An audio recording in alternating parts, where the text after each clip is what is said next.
Hi, my name's Pete Stokes, and while I don't consider myself a pipeline pioneer, I was working on the pipeline when I was a student going to University of Alaska, and it was a great summer job. I worked up around the Yukon River, 5 Mile Camp, and the Livengood Camp, and was working and learning about the business end of a shovel. But it was a great paying job and great college summer job. I was there the summer of '76 and the summer of '77, and we were working up near 5 Mile Camp and down as far south as below the Yukon River. The first year, I believe, I was working with a construction crew where they were backfilling the transitions from where the pipeline came out of the ground and up into VCMs. And so our job was to make sure that you had the proper bedding and then the protective material at the surface to where you have a solid transition between buried to above ground VCMs.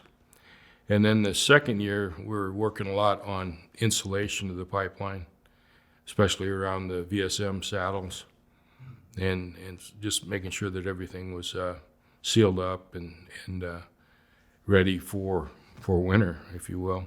Yeah, it was really interesting, all the different trades. I mean, obviously, the laborers came out of probably the Anchorage, and I came out of the Fairbanks Labor Hall.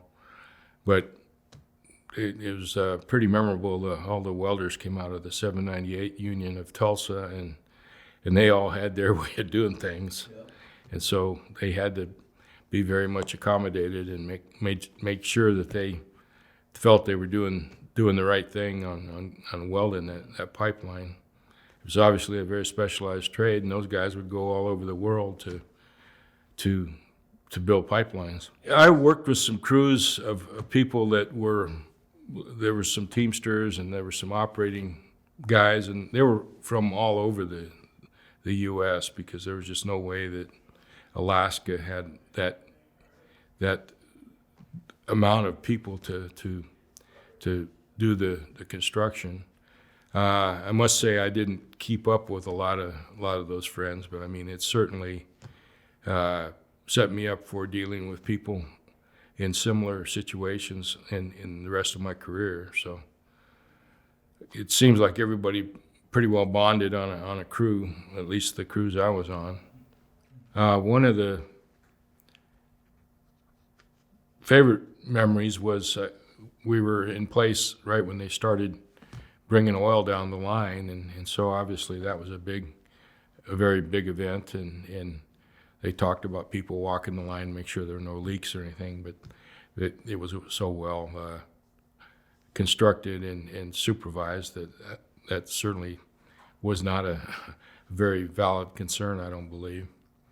The other thing I remember is I think there was the 200-year celebration of Independence Day in '76, and we had a big old party down south of the Yukon River, which was not quite sanctioned, but everybody was having a good time.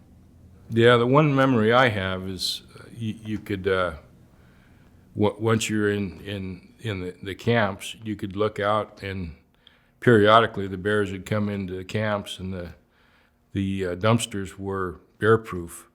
But those bears, those grizzlies, were swatting those 500-pound dumpsters around like they were just toys, you know. So you definitely didn't want to be out there when they're around.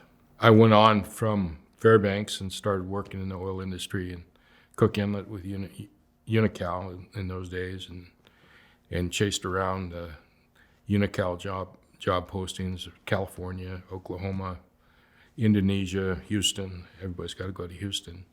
And then I came back up here in 2000. So it was really interesting to see how things had changed from the time I left in the early 80s till when I got back in 2000, just what the impact all of the oil revenue had made for Alaska, all of the growth things that had had occurred, and just the improvements of lifestyle for a lot of Alaskans. And I'm really excited now because we're right on the verge of having a whole bunch of new production coming on, which means that we've got a lot of front-end work being done in the next few years before Willow and Pika come on. And so it's almost like the feeling of the good old days where you're looking at a lot of new opportunities occurring rather than just counting the days when the pipeline will be down to minimum economic rate.